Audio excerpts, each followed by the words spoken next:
Om Swastiastu, Namo Buddhaya, dan salam kebajikan bagi kita semua.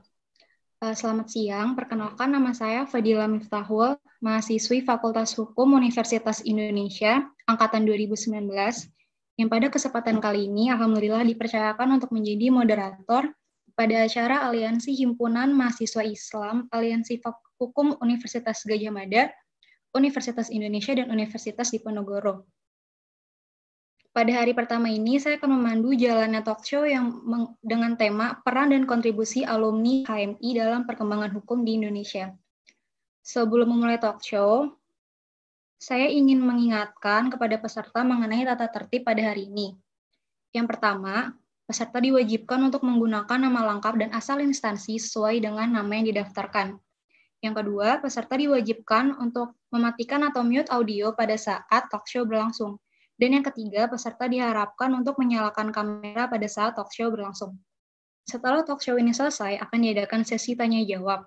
Dan kepada peserta yang ingin bertanya pada sesi tanya-jawab, diwajibkan menggunakan fitur raise hand yang terdapat pada aplikasi Zoom. Dan ketika dipilih oleh moderator, maka peserta yang bertanya dipersilahkan untuk on mic dan bertanya secara langsung. Khusus untuk peserta yang hadir melalui YouTube Live, bisa bertanya dengan menuliskan pertanyaan di kolom chat dan akan dibacakan oleh moderator. Jadi pada talk show kali ini, terdapat 3 pembicara yang keren-keren banget, yaitu Bang Muhammad Gempa Alwajon, Bang Ahmad Maulana, dan Bang Galang Taufani. Sebelumnya, saya akan membacakan CV dari ketiga pembicara kita pada hari ini. Yang pertama itu ada Bang Gempa. Bang Gempa yang berprofesi sebagai jaksa di Kepala Seksi Perdata dan Tata Usaha Negara pada Kejaksaan Negeri Jambi. Jadi beliau menempuh pendidikan dari SD hingga SMA di Pekanbaru dan melanjutkan pendidikan program sarjana di Universitas Gadjah Mada dan program magister di Universitas Syekh Kuala. Jika saya lihat dari CV Bang Gempa ini, Bang Gempa memulai berkarir pada tahun 2008 di Kejaksaan Negeri Tembilahan. Kemudian dipindahkan ke Kejaksaan Negeri Sigli pada tahun 2013, lalu ke Aceh pada tahun 2015, hingga kini di Kejaksaan Negeri Kuantan Singingi. Prestasi yang dilakukan oleh Bang Gempa ini saya lihat sangat banyak, dimulai dari melakukan eksekusi uang pengganti sebesar kurang lebih 500 juta, melakukan upaya hukum kasasi terhadap putusan bebas, melakukan penuntutan perkara tindak pidana korupsi hingga berhasil memenangkan sidang pra-peradilan. Kemudian pembicara kita yang kedua yaitu Bang Ahmad Maulana atau yang biasa disebut dengan Bang Alan. Beliau merupakan salah satu partner di Astegaf Hamzah & Partner atau yang kita kenal dengan AHP. Bang Alan bergabung di AHP sejak tahun 2008, setelah sebelumnya bergabung di kantor hukum terkemuka lainnya. Pada tahun 2010, Bang Alan diperbantukan. 2006. Sorry. Oh ya, 2006. Maaf ya, Bang. Saya lanjutkan. Pada tahun 2010, Bang Alan diperbantukan ke praktik litigasi komersial Raja dan Tan LLP di Singapura, di mana Bang Alan menjalin hubungan dekat dengan sejumlah pengacara terkemuka di Singapura. Bang Alan diangkat sebagai partner di AHP pada tahun 2013. Kemudian keahlian Bang Alan dalam isu-isu ketenaga kerjaan mencakup penuh spektrum masalah yang berhubungan dengan pekerja yang mungkin muncul di Indonesia, tapi tidak terbatas pada memberi nasihat tentang peraturan ketenaga kerjaan asing yang rumit di Indonesia. Kemudian, Bang Alan ini menempuh pendidikan sarjana di Universitas Indonesia, kemudian di Singapore International Arbitration Academy pada tahun 2012. Kemudian, Bang Alan ini memiliki izin untuk praktik hukum sebagai advokat oleh Perhimpunan Advokat Indonesia dan anggota Komite Audit Universitas Indonesia pada tahun 2017 hingga 2019. Bang Alan ini juga terdapat publikasi Bang Class Action Global Guide from Practical Law pada tahun 2015. Alan ini juga menyelesaikan sengketa atau litigasi yang sangat banyak ya, dimulai dari mewakili PT Gulf Nickel, sebuah anak perusahaan di BHP Billiton dalam sengketa terhadap orang asli Papua Barat, mewakili PT Holcim Indonesia Tbk dalam gugatan yang diajukan oleh PT Gunung Ngadek Deja dan lain-lain. Kemudian ada pembicara yang terakhir yaitu Bang Galang Taufani. Bang Galang Taufani lahir pada tanggal 20 September 1991 di Kota Ngawi, menempuh pendidikan sebagai santri di MTS dan SMA Pondok Pesantren Modern Islam Asalam di Sukoharjo. Melanjutkan pendidikan sarjana dan magister di Universitas Diponegoro. Pada saat ini, Bang Galang sedang menempuh pendidikan doktor di universitas yang sama, yaitu Universitas Diponegoro. Bang Galang Tafani sendiri tercatat sebagai staf pengajar pada Fakultas Hukum Universitas Muhammadiyah Surakarta. Aktivitas lain yang dilakukan oleh Bang Galang ialah menjadi peneliti pada Sajipto Raharjo Institute dan Pusat Studi Demokrasi dan Konstitusi. Buku yang pernah ditulis oleh Bang Galang ialah Sore yang Tak Kunjung Usai, Percikan Pemikiran Hukum, Hukum Tata Negara Sketsa Asas dan Kelembagaan Negara berdasarkan Undang-Undang Dasar Negara Republik Indonesia tahun 1945, Metode Penelitian Hukum Filsafat Teori dan Praktik, serta Hukum Administrasi Negara di Era Citizen Friendly. Sekiranya itu saja CV dari ketiga pembicara. Kita mulai aja ya, Bang Galang, Bang Gempa, dan Bang Alan. Yang pertama mungkin saya ingin memulai dari Bang Gempa sebagai jaksa. Dulu Abang saat kuliah itu, apakah Abang selain belajar, apakah aktif berorganisasi atau berlomba atau gimana ya Bang? Boleh diceritakan?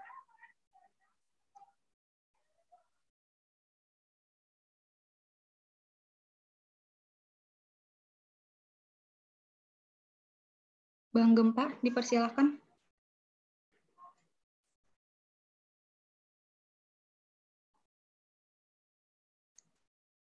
Oke, mungkin ini kalau di screen saya, Bang Gempa, sepertinya sedang bermasalah koneksi. Kalau begitu bisa dimulai dari Bang Alan.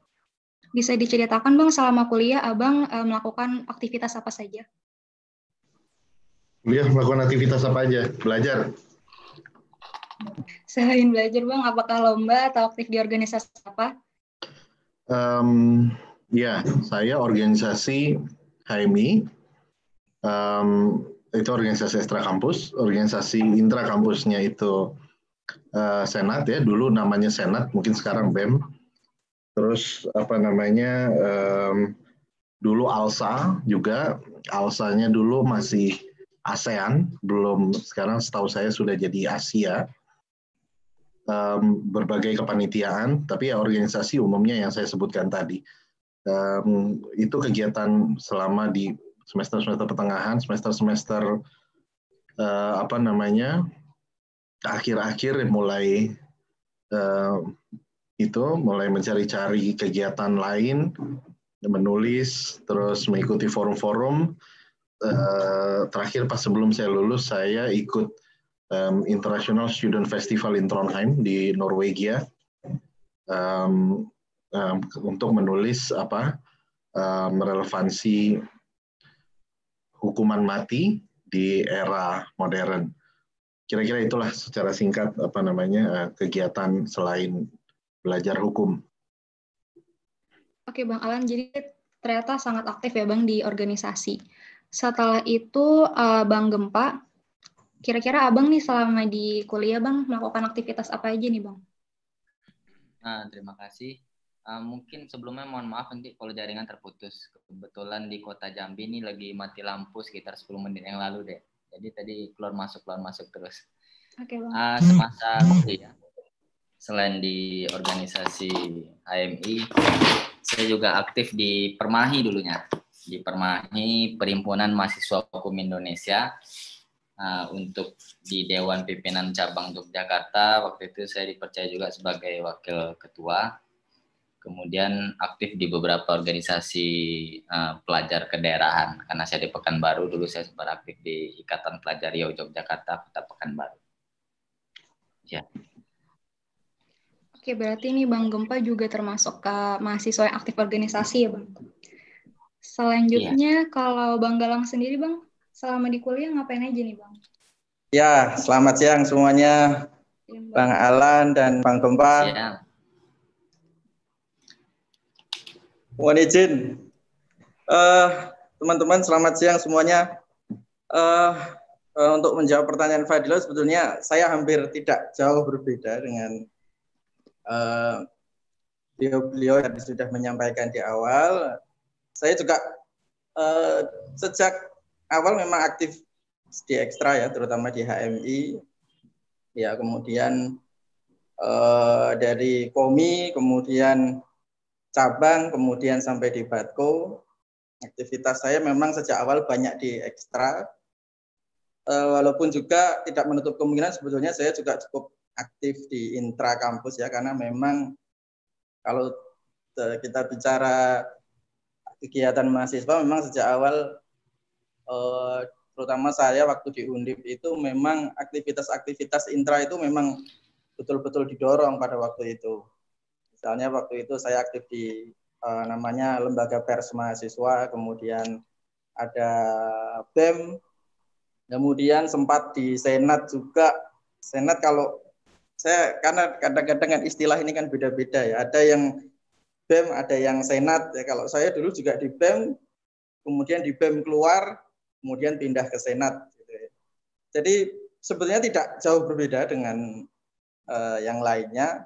Dan saya kira teman-teman semua di sini juga saya kira cukup aktif juga di intra maupun di ekstra. Jadi seperti itu sebetulnya aktivitas-aktivitas saya. Oke, jadi tidak jauh beda ya Bang dengan Bang Alan dan Bang Gempa. Tidak jauh berbeda. Aktif organisasi. Nah, ini kan Bang Alan, Bang Gempa, sama Bang Galang ini tiga-tiganya HMI. Kalau misalnya saya boleh tanya nih, mungkin bisa dimulai dari Bang Gempa. Bang, awalnya tuh kenapa sih Bang mau masuk HMI? Terus selama di HMI tuh ngapain aja dan dampak terbesarnya tuh yang Abang rasain pas masuk HMI itu apa gitu Bang? Oke, terima kasih. Kalau awalnya yang ngajak gabung HMI itu teman serumah. Kebetulan kita sama-sama di kuliah di UGM, dia Fakultas Teknik, saya Fakultas Hukum. Bermula di salah satu LK sekitar tahun 2004 ke atas itu. Lupa saya, dia ngajak, ini ada kegiatan latihan kader 1 yang diadakan oleh Himpunan Mahasiswa Islam. Waktu itu saya baru tahu sekilas tentang HMI. Dengan ajakan itu saya tertarik, kemudian saya mengikuti LK tersebut. Dan setelah masuk di HMI, kemudian saya sempat jadi Ketua Umum Komisi Hukum UGM tahun 2007.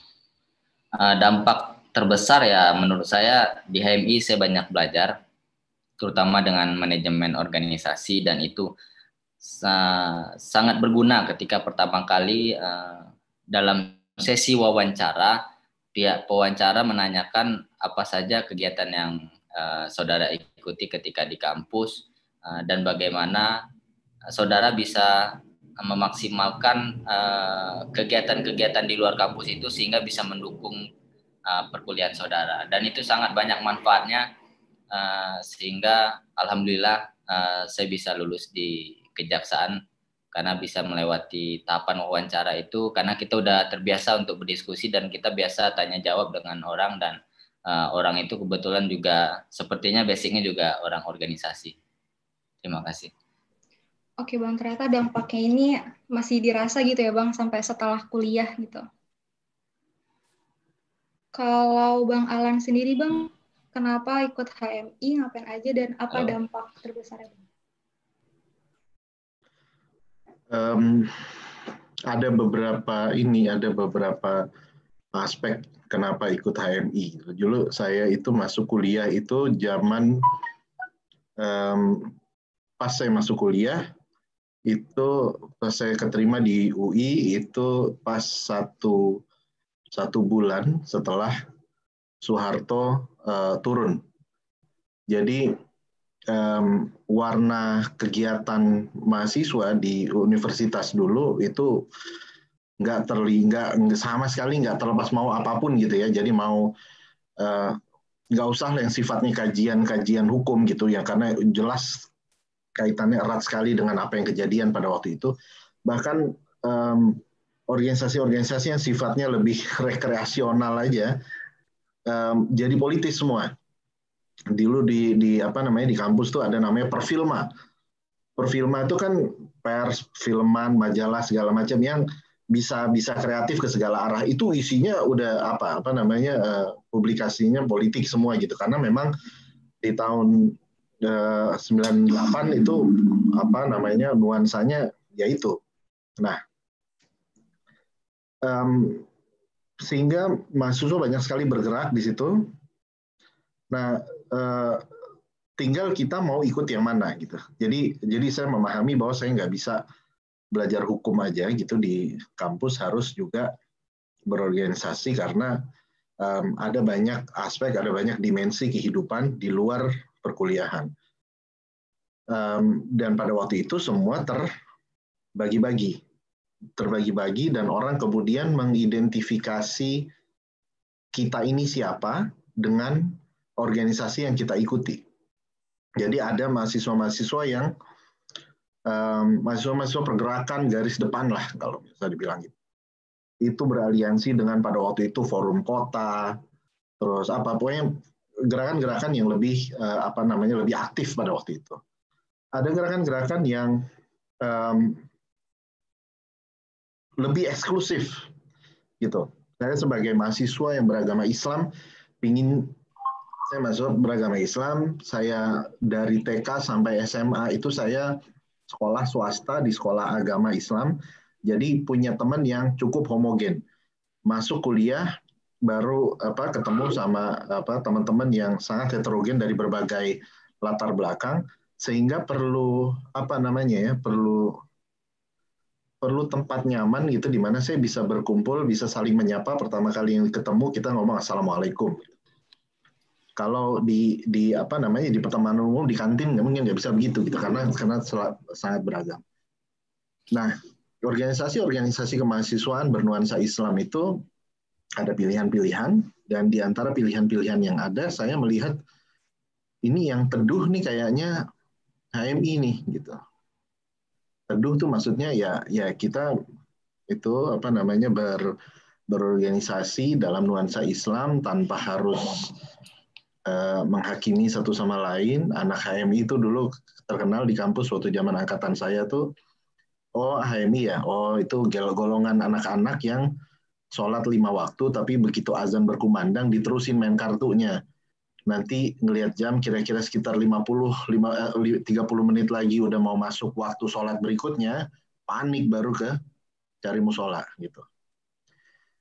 Nah, jadi saya kira itu masuk ke HMI, dan kalau apa yang didapat ya yang didapat, apa yang dicari memang gitu. Jadi dapat environment, dapat lingkungan, dapat pertemanan, dapat persaudaraan. Jadi HMI ini organisasi kader ya, hubungan dengan mahasiswa lain, anggota lain, kader lain yang berbeda angkatan itu benar-benar terasa seperti kakak adik. Begitu juga, dan itu terus dirasakan setelah lulus kuliah. Itu yang dicari, dan memang alhamdulillah itu yang didapat gitu. Jadi banyak sekali bimbingan-bimbingan yang saya dapat dari senior-senior yang benar-benar memperlakukan saya seperti adiknya, yang memberitahu saya, yang gitu ya, mengenal dengan baik adik-adiknya, melihat ada potensi-potensi yang ada di adik-adiknya, sehingga di saat ada sesuatu kesempatan yang relevan dengan potensi adik-adiknya, maka adik-adiknya lah yang akan mendapat perhatian yang utama, dan itu terus-menerus tetap dilakukan sampai sekarang. Jadi kelihatan kesulitan umat Islam itu tercermin gitu dari pola silaturahmi yang ada di HMI. Kira-kira begitulah sedikit latar belakang kenapa masuk HMI pada waktu itu. Oke, Bang Alan. Kalau tadi kan Bang Gempa tuh contoh konkretnya berdampaknya pada saat wawancara saat ingin menjadi jaksa ya, Bang. Kalau Bang Alan sendiri tuh ada nggak sih, Bang, contoh konkret dampak dari ikut HMI, Bang? Konkretnya saya ini kenal sama senior yang kemudian mengajak saya bergabung dulu tahun 2006 dengan AHP, itu senior saya di HMI. Itu salah satu contoh konkretnya. Jadi saya waktu itu bekerja di law firm lain.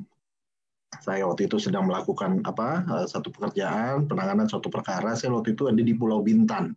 Saya ingat dapat telepon. Lan, di mana?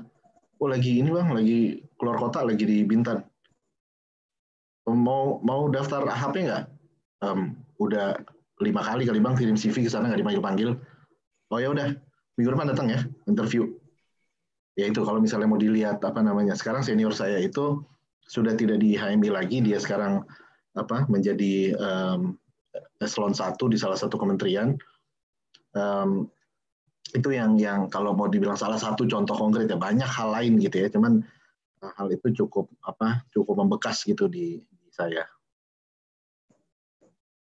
Oke Bang, ternyata sangat berpengaruh ya Bang sampai di dunia kerja.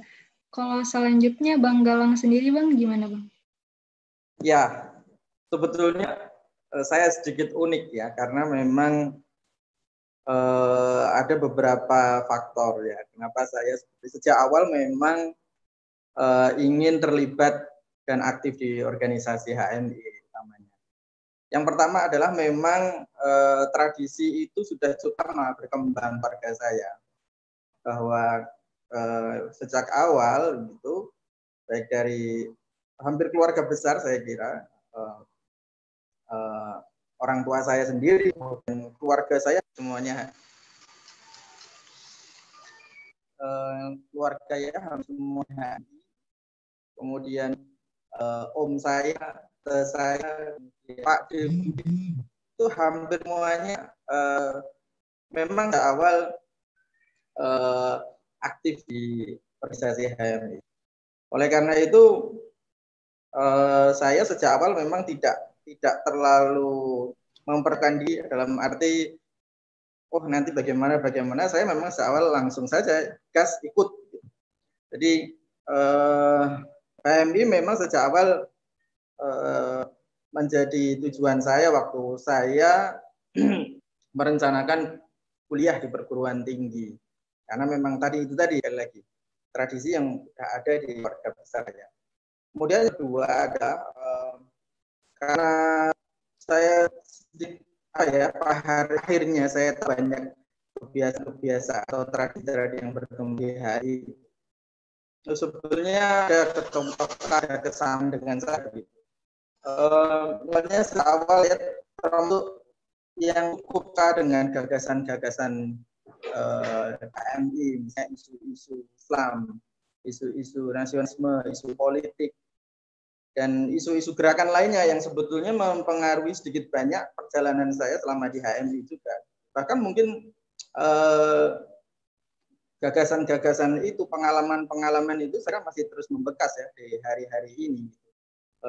Misalnya pemikiran Nurcholis Majid dan banyak lainnya ya. Tokoh-tokoh HMI juga sampai hari ini pun terus menginspire bagi saya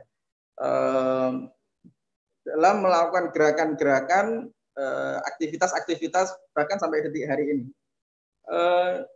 Itu sebetulnya saya rasakan sekali manfaatnya. Saya masih sekali bagaimana sebetulnya kalau kita di HMI itu kan memang ibarat kalau tidur itu pasti pernah di atas jam 12 ya. Mesti jam 2, jam 1. Entah itu rapat, entah itu mempersiapkan apa saja. Itu menjadi hal yang sangat menarik bagi saya sendiri yang hari-hari ini sudah menggeluti di bidang-bidang pekerjaan. Misalnya saya masih ingat sekali pada tahun 2011 atau nggak salah ya, atau 2012 ya itu ya.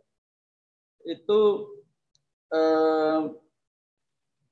ada isu yang mungkin kalau Bang Alan juga mengikuti waktu itu di Jakarta itu akan ada kenaikan harga BBM waktu itu ramai sekali. Dan saya kira itu menjadi satu wacana juga di tengah teman-teman gerakan pada yang ada pada lainnya gitu. Saya masih ingat waktu itu juga di sisi lain kita sebagai mahasiswa juga harus mempersiapkan perkuliahan dan termasuk aktivitas-aktivitas sebetulnya yang berhubungan dengan kegiatan-kegiatan internal mahasiswa, organisasi internal maksud saya. Tapi kan itu kita tidak bisa memungkiri. Jadi saya mengatakan kegiatan-kegiatan itu sejak awal telah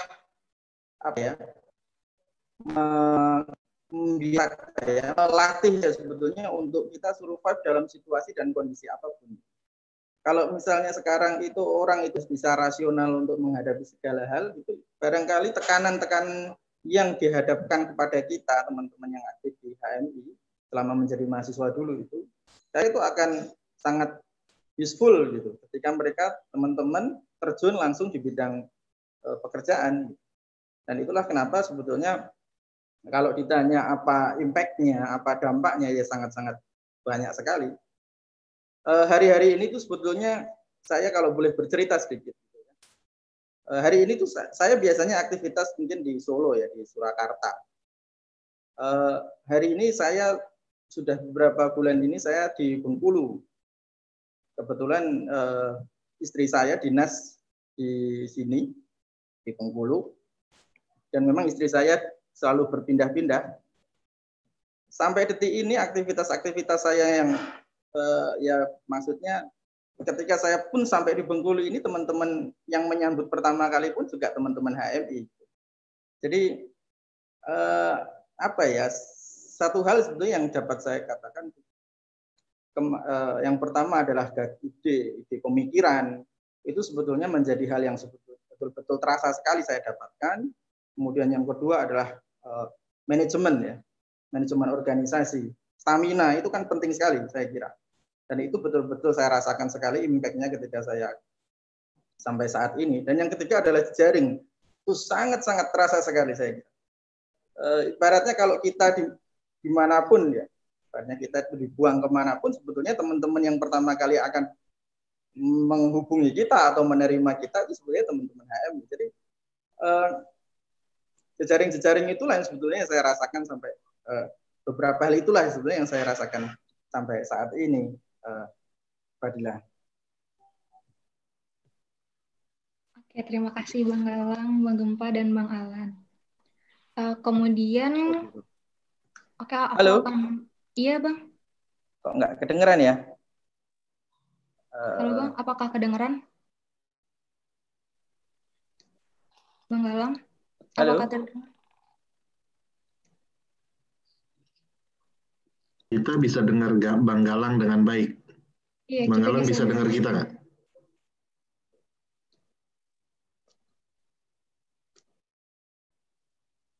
Halo Bang Galang, apakah terdengar? Oke. Oke, kedengeran. Sorry, suaranya kok hilang tadi ya? Iya, sudah kedengeran ya suara saya? Terdengar Bang, terdengar dengan baik. Oke. Jadi itu Fadila saya kira ya. Iya, terima kasih ya Bang Galang atas jawabannya. Terima kasih juga kepada Bang Gempa dan Bang Alan. Selanjutnya aku mau nanya nih, kalau misalnya dari Bang Galang sendiri ya Bang, Abang kenapa pada akhirnya memutuskan untuk lebih terfokus di akademisi gitu Bang? Kenapa pada akhirnya memilih profesi itu Bang? Ya, memang insting dan ibaratnya kalau insting atau mungkin barangkali pengen saya kira ya. Aktivitas saya memang awal dari SMA memang di bidang jurnalistik. Kemudian selanjutnya saya melanjutkan itu juga di perkuliahan. Tapi setelah saya lulus sebetulnya saya tidak tahu, tapi memang awalnya saya juga adalah seorang jurnalis. Gitu. Saya pernah aktif di jurnalistik sebagai seorang jurnalis. Tapi memang karena pada waktu itu saya diminta oleh salah satu dosen saya, Profesor Suteki, untuk membantu beliau juga untuk melakukan aktivitas-aktivitas kampus pada waktu itu. Sehingga saya juga lebih banyak bergelut di bidang akademik. Even saya juga pada waktu itu terus menggeluti bidang jurnalistik ya. Bahkan hari ini pun saya juga terus aktif di bidang jurnalistik mungkin, tapi porsinya tidak sebagai yang terjun langsung gitu ya, melakukan investigasi, melakukan reportase, membuat produk-produk jurnalistik, tapi lebih mendesain bagaimana sistem jurnalistik, membuat produk-produk jurnalistik yang misalnya bentuknya adalah website dan sebagainya. Nah, tapi sebetulnya aktif di akademisi itu tidak lain dan tidak bukan karena memang sejak awal intensitas. Karena kan kita pasti tahu ya bahwa di HMI itu tradisinya adalah tradisi pemikiran, tradisi gagasan, sehingga yang terjadi adalah kebiasaan-kebiasaan itu begitu terasa sekali dalam aktivitas-aktivitas keseharian saya gitu. Sehingga ketika saya lulus menjadi sarjana hukum dan kira-kira mau kemana ya saya? Oh ya setelah pilihannya kok saya melihat diri saya dari spesies, dari sisi pensi lebih tepat untuk dikembangkan sebagai seorang akademisi. Jadi saya kira pilihannya itu saja, tidak jauh. Walaupun saya tahu baik sekali ya, teman-teman saya misalnya, terutama di Undip, itu jelas ya, terutama teman-teman peradilan semu ya, itu pasti orientasinya basisnya mesti di bidang pengacara misalnya, atau lawyer misalnya. Tapi saya kira setiap orang punya porsi masing-masing ya, karena mungkin bagi saya pada waktu itu menjadi akademisi adalah pilihan yang sangat strategis. Dan sekali lagi ya, tempaan-tempaan, jadi kita kan waktu itu di HMI, mungkin barangkali dari KOMI saja lah. Dari KOMI itu sejak awal kita sudah didesain untuk seminggu sekali melakukan diskusi-diskusi. Bahkan tidak mungkin itu kita tidak punya kesempatan untuk mengisi diskusi. Ya kan? Terus kemudian kita punya buletin yang harus diterbitkan dan seterusnya. Gitu. Aktivitas-aktivitas akademis seperti menulis, berpikir itu kan sebetulnya positioningnya itu lebih dekat di bidang akademik ya. Oleh karena itu ya akhirnya ya saya tersesat lah di situ, di dunia akademis itu. Dan meskipun demikian saya sejak awal juga berpikir ya dunia akademis itu tidak bisa dilepaskan dari dunia praktis. Kita kalau melihat tradisi sekolah hukum atau law school misalnya di Amerika itu, kalau kita lihat namanya law school itu ya profesional law school gitu. Jadi sekolah yang menyiapkan para mahasiswa-mahasiswanya untuk menjadi seorang profesional. Tapi kan memang itu tradisi itu sedikit berbeda ya di Indonesia. Misalnya di Indonesia itu kita lihat kelihatan sekali ya, seorang S1 yang lulus menjadi sarjana hukum itu kelihatan sekali mereka itu belum available untuk terjun di dunia kerja. Hal ini pernah disinggung berkali-kali dalam diskusi-diskusi perguruan tinggi. Makanya kan jangan kaget kalau kita di sarjana hukum itu ketika kita lulus pasti kita itu akan ada di klub dulu ya. Kalau misalnya yang menjadi hakim ada di klub namanya di klub hakim. Ada yang jadi jaksa misalnya seperti Bang Gempa ada di klub jaksa. Terus kemudian lawyer ada pendidikan advokat. Tapi di beberapa negara itu tidak. Misalnya di Malaysia kalau nggak salah ya. Di Malaysia itu kalau kita lulus itu kita secara otomatis kita bisa langsung praktis di bidang hukum. Bahkan di negara-negara Eropa itu kalau misalnya kita sudah punya gelar hukum, kita ingin jadi hakim gitu, ya kita langsung saja, tidak ada sekolah khusus, kita ikut pemilihan. Kalau di sini kayak pilkada gitu, ikut pemilihan. Nanti kalau terpilih ya jadi hakim 5 tahun. Jadi saya pribadi meskipun di bidang akademisi, saya kira memang hari-hari ini kita sangat penting juga untuk memperhatikan isu-isu praktis juga ya, yang berkembang dan yang ada di dalam dunia hukum yang ada pada saat ini. Itu Fadilah. Oke Bang, jadi awalnya karena membantu ya Bang, terus istilahnya jadi tersesat gitu ya Bang? Ya, betul sekali. Oke, terima kasih Bang Galang. Kemudian kalau misalnya Bang Gempa sendiri Bang, kenapa nih Bang sekarang menjadi jaksa? Bagaimana sih Bang prosesnya bisa menjadi jaksa? Apakah Bang Gempa masih tersambung?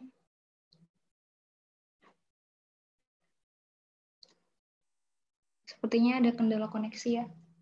Kalau gitu bisa ke Bang Alan Bang. Kenapa memilih menjadi seorang lawyer dan bagaimana sih Bang prosesnya bisa menjadi seorang lawyer seperti sekarang gitu? Saya memilih hukum itu, saya nggak punya pilihan lain. Jadi saya cuma tahu saya mau kuliah hukum. Pilihan pertama dulu saya UMPTN, pilihan pertama itu hukum UI, pilihan kedua hukum Unpad. Jadi tahunya hukum dan lulus juga kepingin punya profesi hukum. Jadi opsinya itu cuman bisa dihitung dengan jari. Hakim, jaksa, advokat, notaris, atau akademisi di bidang hukum, atau yang saya sebenarnya sangat tertarik itu juga menjadi aktivis NGO di bidang hukum. Nah, ya itu yang jadi saya hitung-hitung. Jadi hakim berani apa enggak? Enggak. Takut, yaumul hisabnya sendiri katanya. Aduh, ngeri. Terus jadi jaksa, mau apa enggak? Menarik, saya suka banget hukum pidana dulu waktu kuliah. Tetapi jaksa itu keliling Indonesia. Terus jaksa itu merupakan satu instansi kedinasan yang punya hierarki yang cukup ketat gitu ya, at least dari cerita senior yang jaksa segala macam. Jadi saya pesimis gitu, saya punya stamina yang cukup apa enggak gitu untuk meniti karir kehidupan di instansi seperti kejaksaan. Notaris nggak tertarik sama sekali. Akhirnya advokat, menarik apa enggak? Menarik, cuman pada waktu saya kuliah itu ada semacam awan hitam menggelantung di pikiran saya. Kepengen jadi advokat, jadi pengacara, menarik luar biasa. Saya suka ngelihat film-film hukumnya Hollywood, jadi lawyer tuh kayaknya keren banget. Tetapi kalau ngelihat realita, ya masa sih harus begitu? Kan lawyer identik dengan kenal baik sama pejabat, fleksibel dalam melakukan hal-hal lain di luar hal-hal hukum. Seringkali prestasi pembelaan itu dinilai dari statistik menang kalah, termasuk juga dengan cara-cara di luar dari argumentasi hukum. Yang penting kenal sama pejabat yang tepat dan bisa kemudian memenuhi permintaan-permintaan yang aneh-aneh. Itu semua yang menggelantung di pikiran saya. Makanya saya pikir udah jadi NGO aja gitu ya, kayaknya tetap bisa tetap bisa sirotol mustaqim lah gitu. Jadi itu yang saya lakukan. Sebelum lulus saya menjadi peneliti di MAPI, Masyarakat Pemantau Peradilan Indonesia. Kemudian saya dapat tawaran untuk join UNDP Project pada waktu itu 2004 tuh pemilu pertama kita yang era reformasi lah. Kalau ada pemilu memang tahun 99 tetapi masih transisi sekali yang sudah terinstitusionalisasi dengan lebih baku pada waktu itu tahun 2004. Jadi saya ikutan sebagai proyeknya UNDP yang ditaruh di KPU. Jadi saya ngantor di KPU tiap hari tapi sebagai orang UNDP Project. Udah menarik sekali gitu. Saya bisa keliling Indonesia, belum pernah bayangin saya bisa ke Papua, ke Sulawesi, kemana-mana. Tapi at some point saya berpikir, setiap ketemu teman-teman yang lawyer, saya ini bicara jujur, wah udah beli mobil dia, udah keren banget handphonenya, udah apa segala macam. Ya suka atau tidak, saya juga berpikir, saya kan kepingin kawin juga, kepingin punya anak, kepingin punya apa. Saya ngelihat gaji saya pada waktu itu, kayaknya nggak terlalu masuk akal nih untuk berkeluarga. Jangankan punya istri gitu ya, untuk untuk makan aja pada waktu itu ya dicukup-cukupkan gitu. Jadi apakah bisa nih jadi lawyer gitu ya? Coba dulu deh, coba dulu. Walaupun ada ketakutan pada waktu itu, ketakutan yang saya nggak mau lah ikutan praktek-praktek kotor-kotor apa segala macam gitu. Apalagi stigma yang ada di masyarakat. Wow, jadi pengacara. Wow, udah ini belum? Udah punya klien artis apa belum? Jadi standar kesuksesan lawyer itu gitu. Kalau belum belum pernah belain artis ya belum sukses. Kan geli gitu. Jadi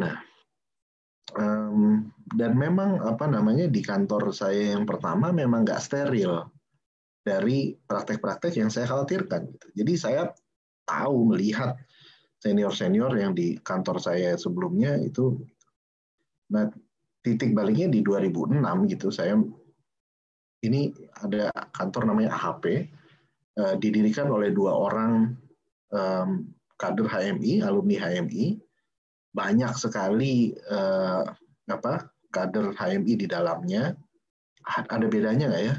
Terus ngobrol atau segala macam dan terbukti sampai sekarang ya kalau mau intinya kan itu saya rasa kata kunci itu kalau mau kita berpraktek menjadi seorang advokat, menjadi seorang profesional di bidang hukum, bekerja tanpa merusak hukum itu sendiri bisa. Lebih berat apa enggak? Iya, lebih berat banyak. Tapi akhirnya kita punya kenyamanan batin gitu bahwa yang kita tawarkan ke klien juga adalah satu solusi hukum, bukan solusi ajaib gitu ya. Ya kalau misalnya memang dia punya kewajiban untuk bayar hutang, jangan kemudian kita gugat-gugatan di pengadilan untuk memastikan kewajiban bayar hutangnya secara ajaib menghilang. Atau kalau memang dia harus menjalani suatu pidana, memang pemenuhan unsur-unsur dalam satu pasal pidananya terpenuhi, ya kita bilang dari awal ini masuk nih unsurnya nih, gitu. Yang dipidana pilihan pasal pemidanaan yang dibuat oleh penyidik, kemudian diteruskan oleh penuntut umum, ini udah benar bisa nih, cuman kita memastikan aja bahwa hak-haknya dia terpenuhi, terus permohonan-permohonan bisa disampaikan dengan baik, penahanan dilakukan dengan manusiawi dan sebagainya. Itu yang kemudian membuat ternyata bisa dan berlanjut sampai sekarang gitu. Jadi kenapa memilih advokat? Karena ya dulu prioritasnya itu mau punya profesi hukum. Jadi hakim nggak nyali, jadi jadi jaksa juga pesimis sama kemampuan diri, bisa apa enggak bertahan di instansi sebesar kejaksaan gitu ya, yang dengan kultur yang rigid dan sebagainya. Dan advokat itu juga merupakan salah satu alternatif yang memang disukai dari dulu. Tapi ya itu ada kekhawatiran, dan kekhawatiran itu terjawab sekarang bahwa bisa dilakukan kalau memang mau. Begitu kira-kira Fadila, terima kasih. Oke Bang Alan, ternyata semuanya tuh bisa dilakuin ya Bang, bisa tercapai kalau misalnya emang ada niat yang sungguh-sungguh gitu ya Bang.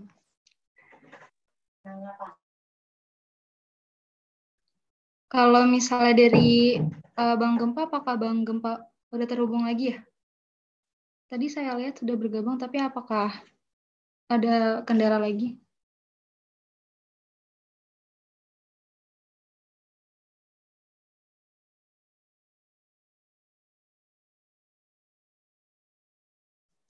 Oke, mungkin karena Bang Gempa ada kendala koneksi, aku lanjut aja.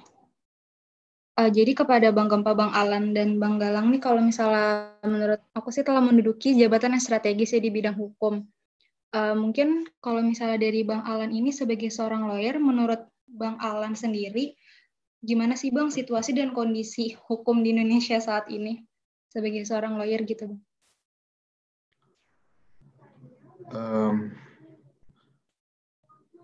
Ini pertanyaannya luar biasa general ya, gimana sih kondisi hukum ya? Iya Bang. Gimana kondisi hukum? Baik-baik aja. Menarik banget kondisi hukum sekarang. Karena gini, saya rasa tipping point-nya itu, titik-titik berubahnya itu adalah reformasi.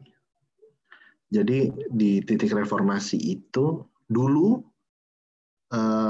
saya lihat banget bahwa fakultas hukum itu passing grade-nya rendah. Kenapa orang nggak menarik? Hukum tuh nggak menarik. Mendingan kalau sosial ke fakultas ekonomi. Kenapa? Salah satunya mungkin karena segala sesuatu yang terkait sama hukum itu nggak perlu diselesaikan oleh seorang ahli hukum. Karena pendekatannya pada waktu itu semua kekuasaan.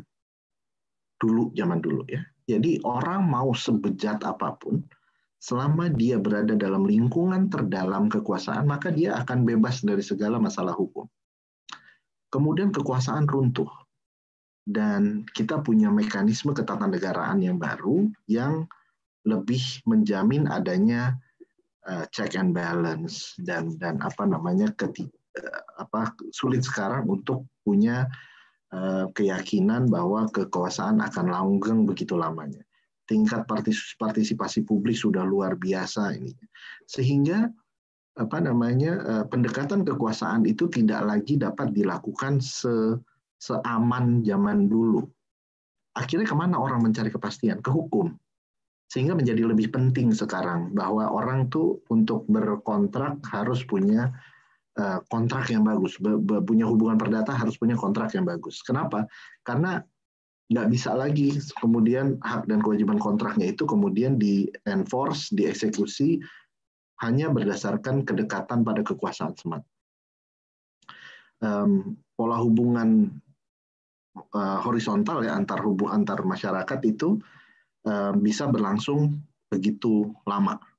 Sementara kekuasaan itu setiap 5 tahun dikoreksi dengan adanya pemilu, pilkada, apa segala macam. Ya, jadi jaminan nggak ada. Dan sebelum masa itu berlaku, sebelum masa 5 tahun itu pun habis, sepanjang jalan itu banyak mata yang ngeliatin. Kalau zaman dulu semua sentralistik. Selama udah dapat approval dari sumber kekuasaan, maka selesai. Kalau ini enggak. Suatu kontrak suatu hubungan yang kelihatannya bagus-bagus saja, kemudian dikritisi. Banyak sekarang lembaga-lembaga audit pemerintah, banyak sekarang kekuatan media yang luar biasa bebasnya. Mungkin di Asia Tenggara kita salah satu yang paling bebas kali media kita. Dibandingin sama Singapura coba misalnya yang parah banget ininya pembungkaman medianya segala macam. Cuman mereka nggak bergejolak aja karena perutnya kenyang. Hal-hal semacam itu sehingga menjadi penting banget menjadi penting banget infrastruktur hukum itu untuk menjamin kepastian kelangsungan berusaha, kepastian kelangsungan hidup segala macam. Dan itu yang menurut saya cuman ini ya kita udah 22 tahun lah kalau misalnya mau dibilang reformasi dari berhentinya rejim Presiden Soeharto pada waktu itu sudah 22 tahun sampai sekarang. Banyak sekali trial and error memang gitu. Ya udah kita jalani gitu dengan penuh rasa syukur gitu ya menurut saya gitu ya. Mudah-mudahan jauh kita dari sempurna, tapi bahwa hukum merupakan bagian penting dalam kehidupan bermasyarakat sehari-hari itu sudah memang benar-benar berjalan begitu. Kira-kira itulah Mbak Fadila. Aduh. Oke, Bang Alan, terima kasih. Saya lanjut ke Bang Gempa dulu.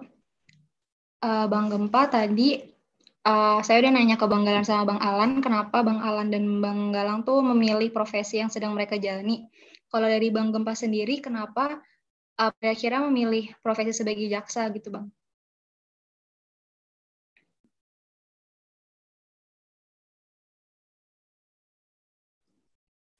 Bang Gempa, apakah terdengar?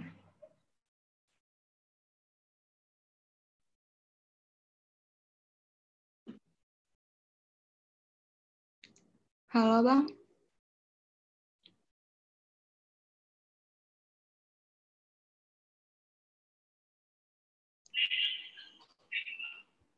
Halo?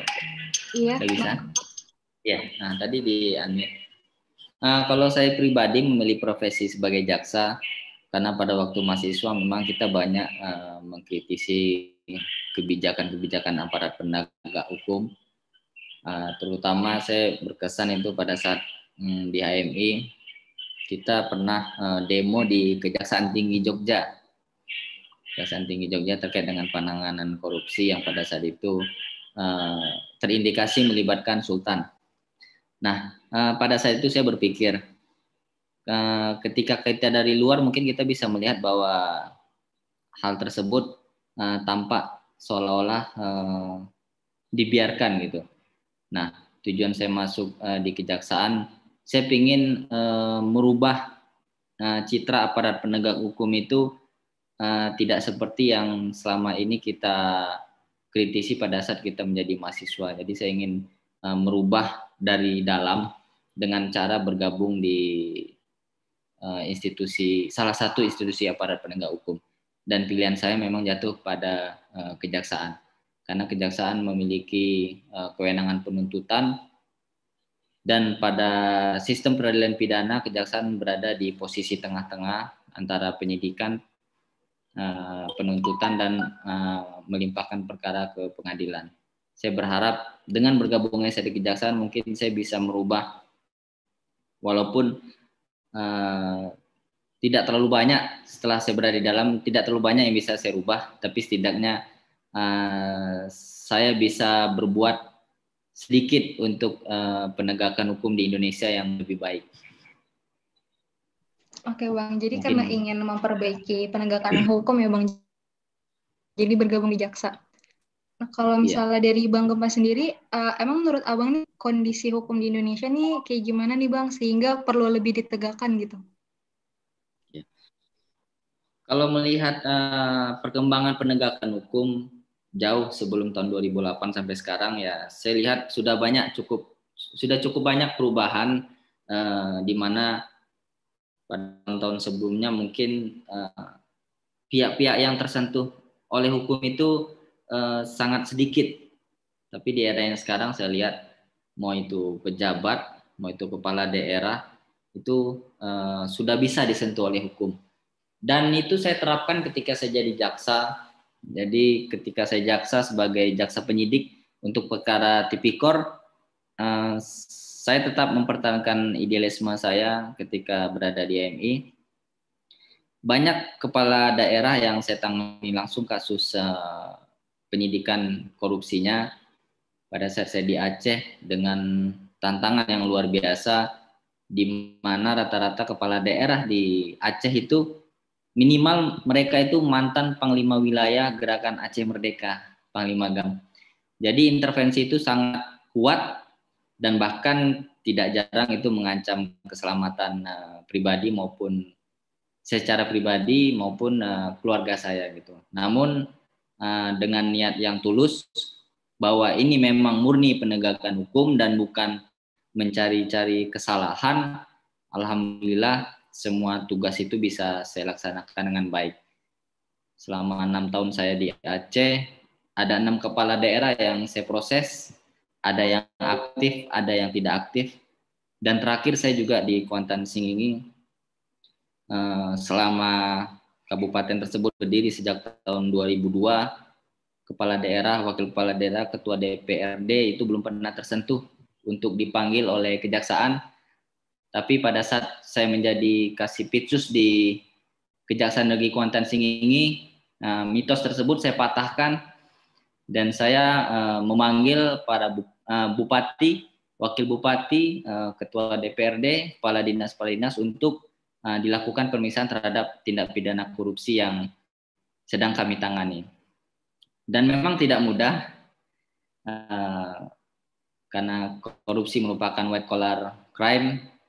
Tentu mereka punya akses untuk menggunakan segala upaya merintangi kegiatan penyidikan yang saya lakukan, dan alhamdulillah karena dengan niat yang tulus Allah masih menolong saya sehingga upaya-upaya yang mereka lakukan tidak berdampak ke karir saya maupun ke keluarga saya.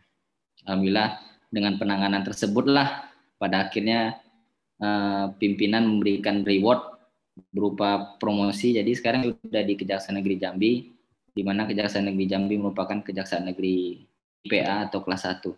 Sebelumnya saya berada di tipe B atau kelas 2. Mungkin itu singkat. Oke, terima kasih Bang Gempa atas jawabannya. Kemudian aku mau lanjut ke Bang Galang. Kalau menurut Bang Galang sendiri nih, apakah hukum di Indonesia ini apakah udah ideal Bang atau masih banyak problematikanya nih Bang menurut Abang? Ya, wah ini betulnya pertanyaannya sederhana tapi sulit kali menjawabnya. Sama seperti dulu saya ya itu ada seorang dosen bertanya kepada saya, apa hukum? Lalu saya menjawab, ya hukum itu adalah seperangkat aturan, gitu ya. Tapi apakah memang sesederhana itu untuk menjawab pertanyaan tentang apa itu hukum? Sampai-sampai ahli hukum yang siapa itu Gustav Redbrecht itu pernah mengatakan ketika dia ditanya apa itu hukum, lihatlah sebuah gunung yang ada di sebelah sana itu sangat besar, besar sekali, bahkan kita kadang-kadang sulit sekali menggambarnya karena gunung itu memang sekali dan isinya itu juga banyak sekali. Ini saya ingin bahas karena kita tidak mudah menjelaskan apa itu hukum. Bahkan pertanyaan ini tidak sekedar menanyakan apa itu hukum, tapi menanyakan bagaimana kondisi hukum. Ya, kalau saya bilang ya memang ya ada yang bagus, ada yang memang kurang bagus, ada yang belum bagus, dan semuanya gitu. Sama seperti hukum Islam itu ya. Berbohong itu kan hukumnya ada banyak. Ada yang wajib, ada yang makruh, ada yang haram. Tergantung situasi dan kondisi bagaimana kita melihat situasi itu. Kan? Misalnya kalau kita lagi perang, terus kita ditanya orang, terus kita jujur, pasti merugikan kita nggak? Merugikan. Jadi kita, kalau saya menganalogikan seperti itu, kita melihat hukum itu kita harus melihat dengan bijak, dengan cara yang tepat begitu ya. Tapi memang kalau saya ditanya seperti itu, mungkin saya akan mengatakan bagi saya belum merasakan kepuasan terhadap asistensi hukum yang ada pada saat ini. Terlepas dari perkembangan hukum yang sekarang muncul gitu ya. Ya cukup kita apresiasi ya, khususnya seperti yang sudah disampaikan oleh Bang Alan tadi pasca reformasi. Karena memang sistem hukum kita itu sifatnya demokratis, jadi mengakomodasi dan memungkinkan bagi setiap orang untuk mendapat perlindungan yang equal di mata hukum gitu. Itu menjadi hal yang menarik sekali, terutama pasal hak asasi manusia di pasal 28. Dulu kan itu tidak dieksplorasi secara mendalam. Dan kita bisa rasakan pada hari ini frase-frase hak asasi perlindungan terhadap manusia itu sekarang lebih terasa. Dan kalau saya mau bilang juga, perkembangan hukum itu memang hari-hari ini bisa dikatakan kalau kita lihat secara sederhana mungkin berjalan seperti biasa. Tapi tetap ada pekerjaan-pekerjaan rumah yang sebetulnya kita harus terus sebagai mahasiswa saya kira untuk teman-teman semua berikan atensi sangat sekali. Misalnya kalau ditanya hukum itu kita kan selalu menjawab, misalnya Friedman pernah mengatakan ada 3 aspek tentang hukum, ada legal substansi, ya. Aspek substansi, ada aspek structure, ada aspek culture misalnya. Kan? Itu kan pasti semua ada pekerjaan rumah yang harus kita betul-betul siapkan. Misalnya hari-hari ini kita dihadapkan dengan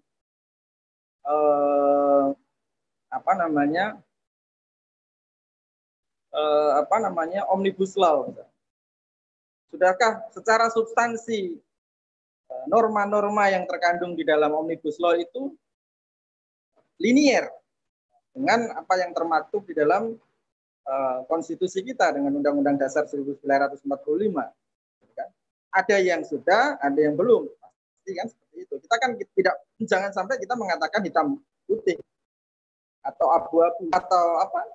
Pastikan semuanya itu ada baiknya dan ada buruknya. Begitu juga dengan struktur ya.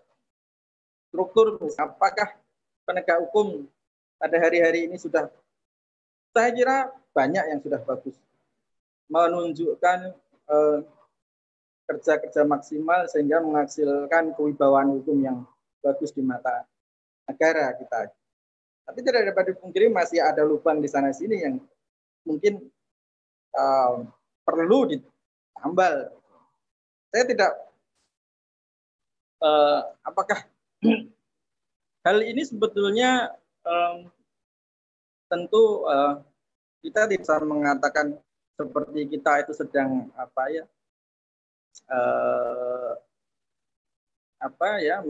berbicara omong kosong. Saya tidak mau seperti itu, tapi saya ingin mengatakan yang jelas memang kita memang harus betul-betul terus bekerja keras. Bagaimana sistem itu lebih bagus. Ya, kita bicara idealisme hukum itu kan selalu inkonsisten selalu konsisten dengan keadilan, selalu konsisten dengan kemanfaatan, selalu konsisten dengan kepastian misalnya. Jadi inilah yang menjadi perhatian kita. Termasuk saya mengapresiasi misalnya tadi Bang Gempa apa yang telah dilakukan. Itu kan sebetulnya menjaga kewibawaan hukum. Bagaimana kita mengetahui bahwa beliau itu adalah bagian dari struktur hukum yang ada di negara kita. Beliau adalah seorang penegak hukum. Kita butuh orang-orang yang betul konsisten untuk menegakkan hukum. Bayangkan kan, pekerjaan yang tidak mudah. Maka saya juga bersama dengan teman-teman itu sebetulnya mengikuti juga ya, misalnya dengan teman-teman LSM misalnya, kita semua tahulah bahwa profesi penegak hukum, misalnya jaksa, hakim, ya, itu adalah profesi-profesi yang sebetulnya dalam tanda kutip memiliki banyak sekali ancaman-ancaman. Kita tidak sedikit tadi misalnya dikatakan oleh Bang Gempa tadi itu hanya salah satu fenomena yang ada, tapi sebetulnya banyak kali bahwa mereka ancaman dan seterusnya. Itu juga dengan hakim. Oleh karena kan sekarang juga kita dengar ada perkembangan di mana sih kita mereformasi undang-undang kejaksaan. Terus kemudian kita mendorong lagi penguatan undang-undang terhadap istilahnya kewibawaan hakim.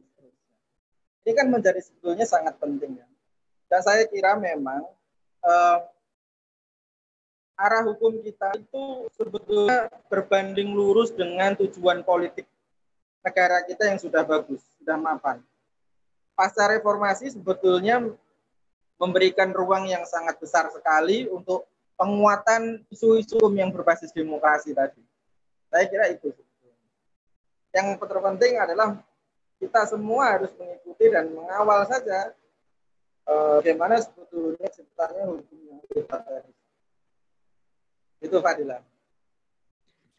Oke Bang, kalau tadi Bang Galang menyebut tentang omnibus nih Bang, kalau misalnya menurut Bang Galang sendiri itu apakah omnibus law ini dibutuhkan gitu Bang untuk perkembangan hukum di Indonesia ataukah tidak?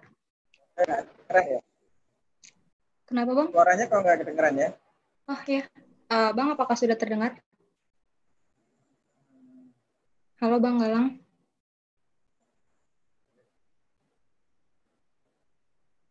Bang Galang, apakah sudah terdengar suara saya?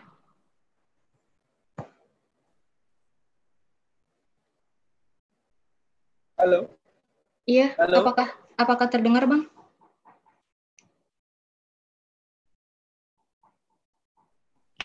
Halo.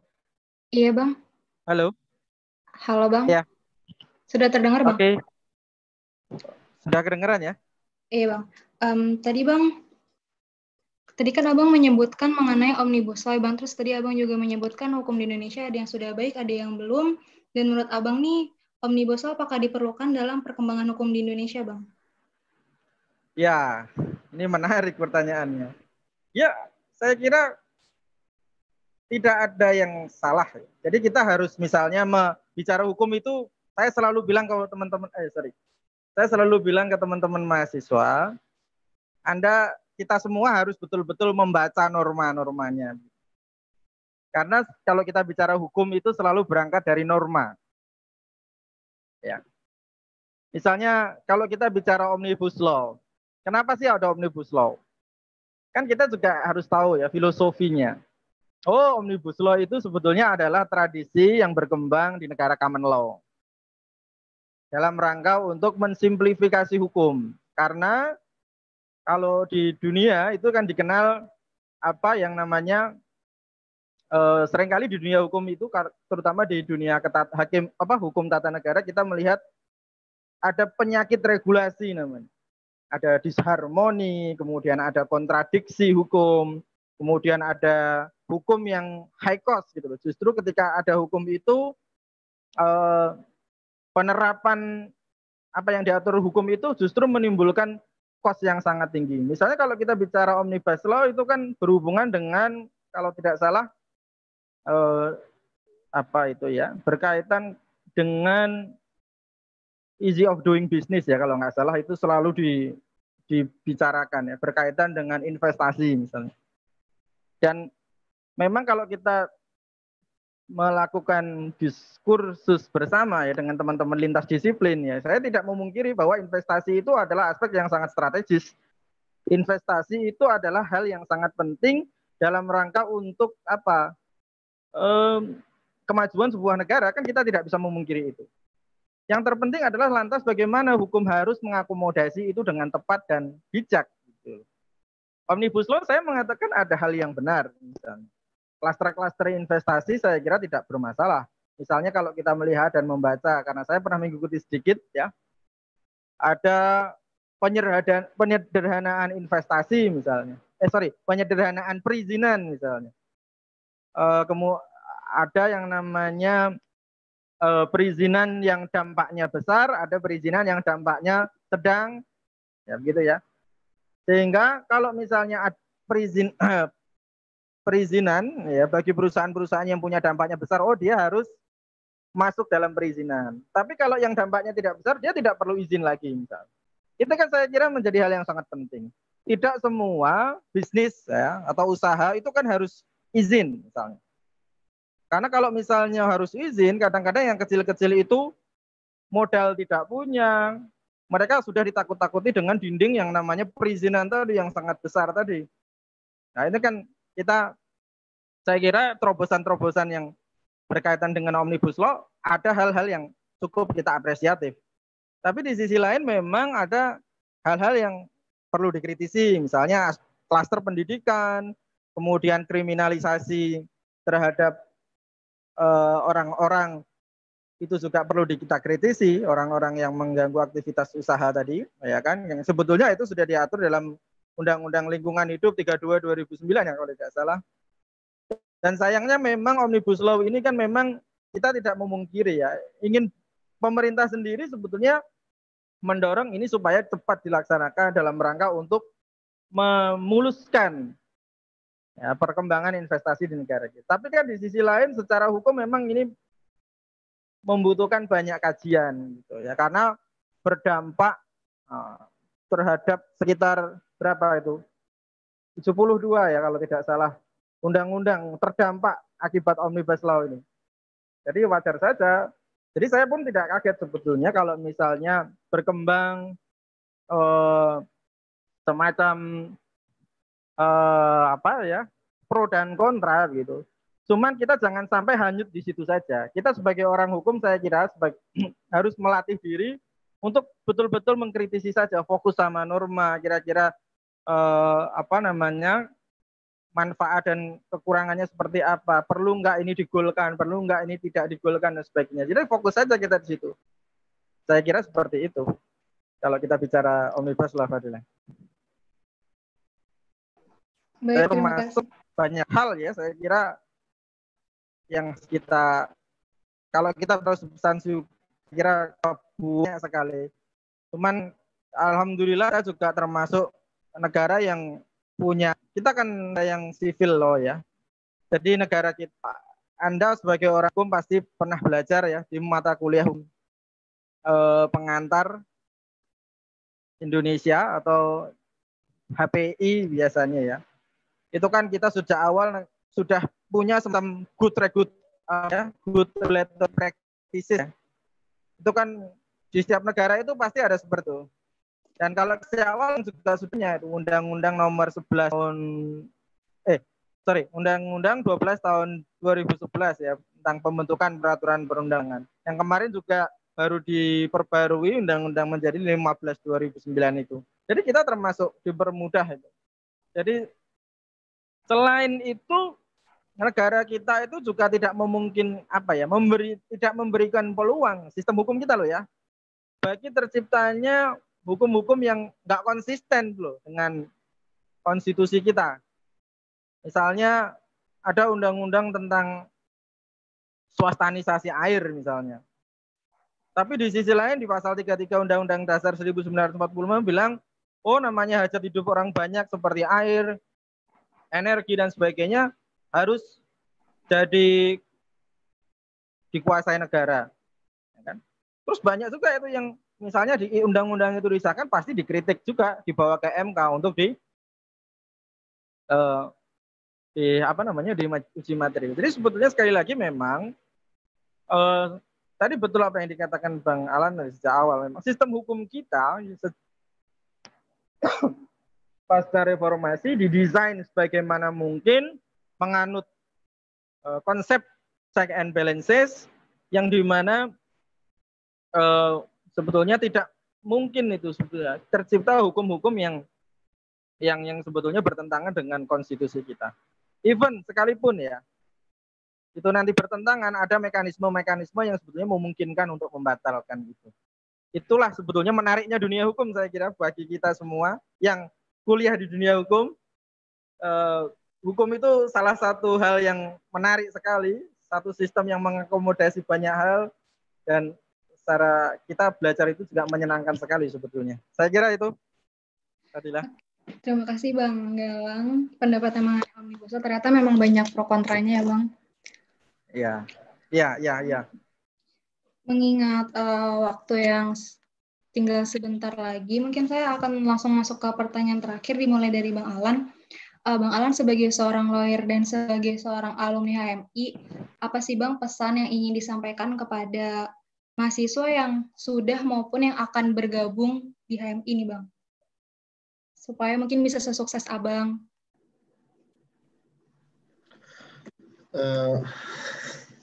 Dulu saya pernah ada dosen mata kuliah hukum pidana di kampus, bercanda sih ngobrolnya. Ngomong dia cerita gitu pandangan orang zaman dulu gitu. Masuk kuliah di mana? Oh, di Fakultas Hukum. Waduh, mesti luar biasa tuh hafalannya. Dia bilang itu salah tuh. Yang benar mesti kuat agamanya. Dan pada waktu itu bercanda gitu kan, pada waktu itu di sela-sela kuliah.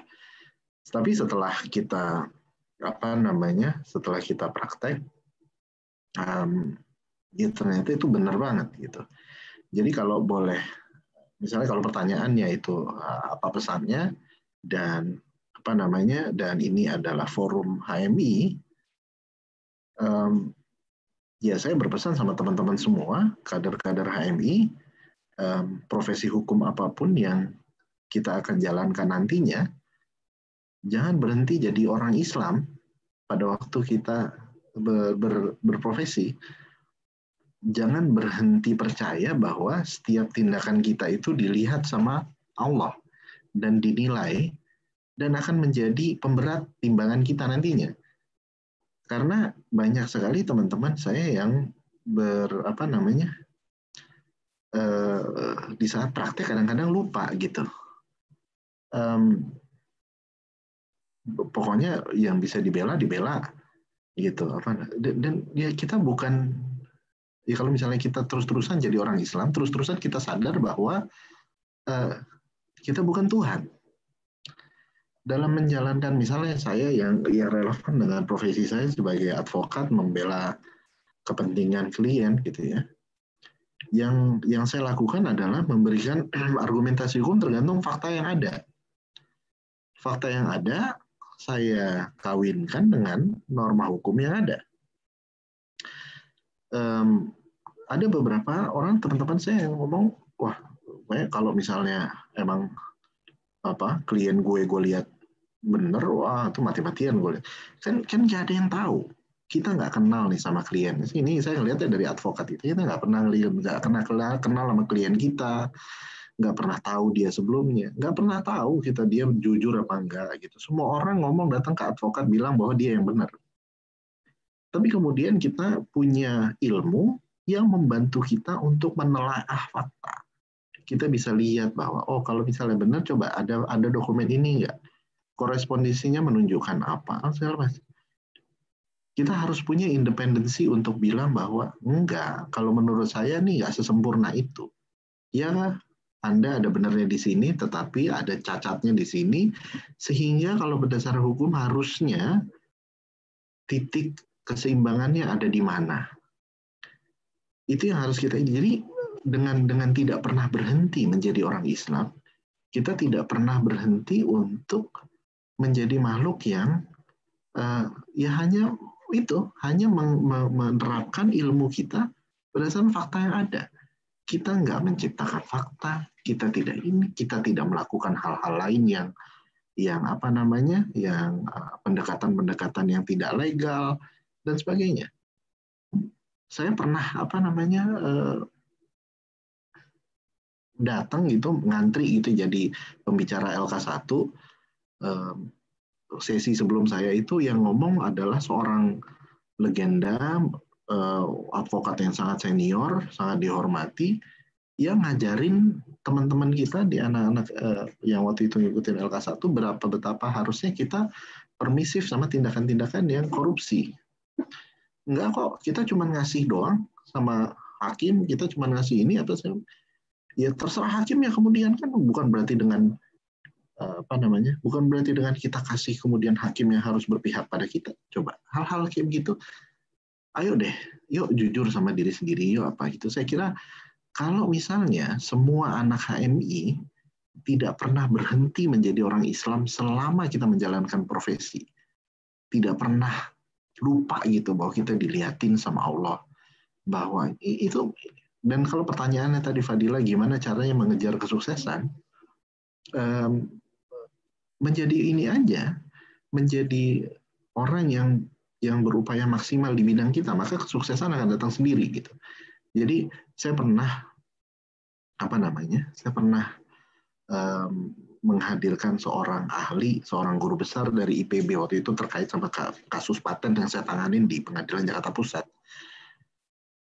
Di sela-sela sidang itu saya ngobrol sama si profesor itu. Dia waktu itu saya masih jauh ini 10-15 tahun yang lalu. Dia ngomong, "Mas, ini ya, saya ini nggak pernah ngejar untuk menjadi ahli, saya nggak pernah ngejar untuk menjadi pembicara di mana-mana saya. Tapi saya belajar dan menikmati ilmu yang saya geluti. Semakin saya belajar, semakin kemudian saya menjadi ahli. Semakin saya menjadi ahli, semakin orang butuh sama saya. Karena orang butuh sama saya, kemudian orang come up sama apresiasi.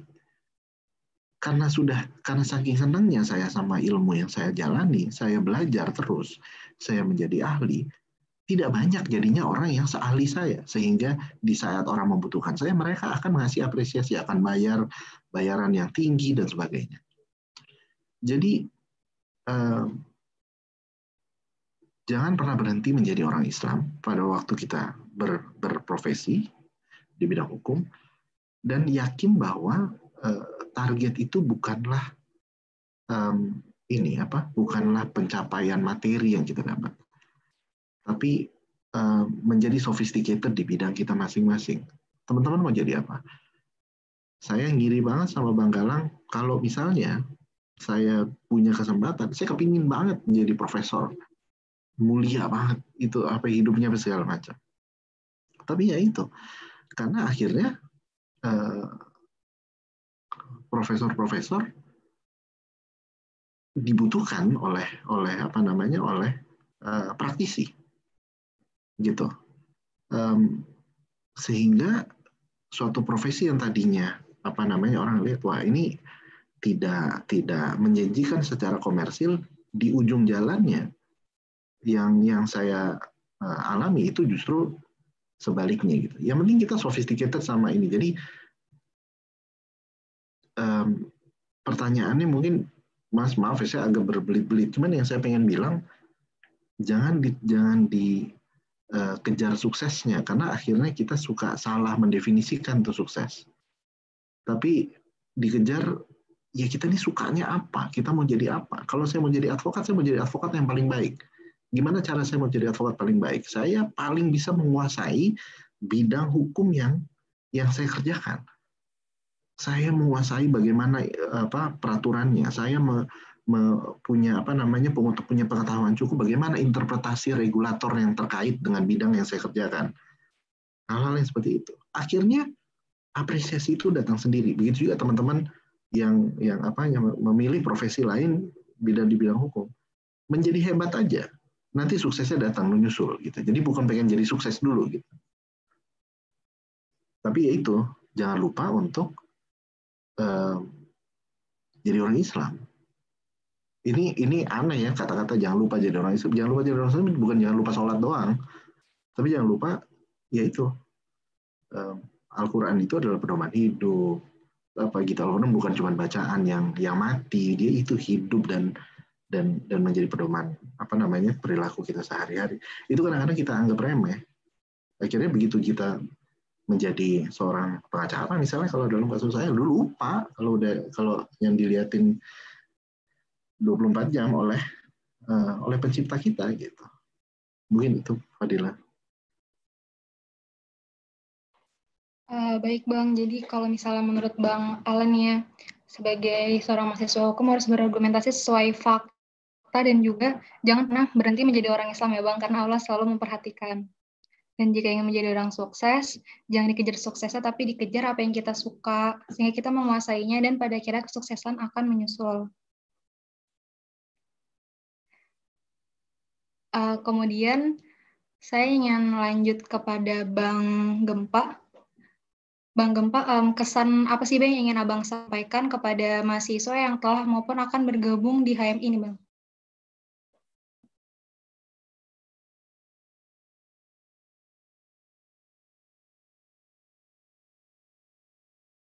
Mohon maaf Bang, belum terdengar Bang Gempa. Masih di mute? Mungkin operator tolong.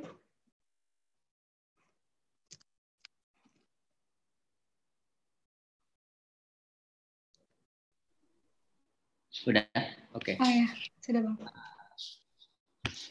Untuk adik-adik yang saat ini masih kuliah dan aktif di HMI, saya berpesan karena saya merupakan bagian dari aparat penegak hukum yaitu jaksa, saya ingin mengajak adik-adik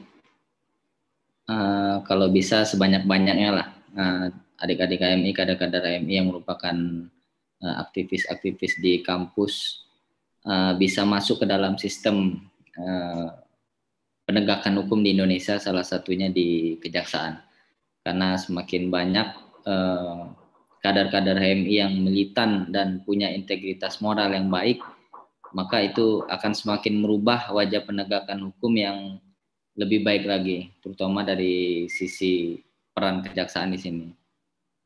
Seperti yang telah saya sampaikan tadi, dalam hal ini kejaksaan merupakan bagian yang paling strategis di sistem peradilan pidana, maka kejaksaan juga perlu orang-orang yang punya integritas moral yang baik. Dan di HMI kita sudah ditempa untuk melakukan perbuatan untuk menjaga integritas moral tersebut.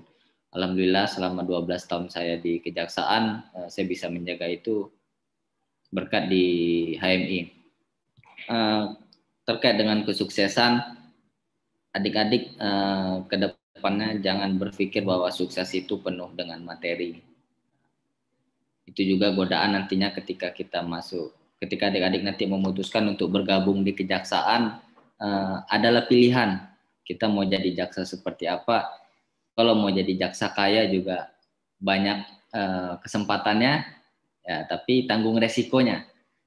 Tapi kalau adik-adik mengejar kesuksesan itu tidak hanya berupa materi, insya Allah di kejaksaan sudah lebih dari cukup untuk memenuhi kebutuhan hidup ke depannya.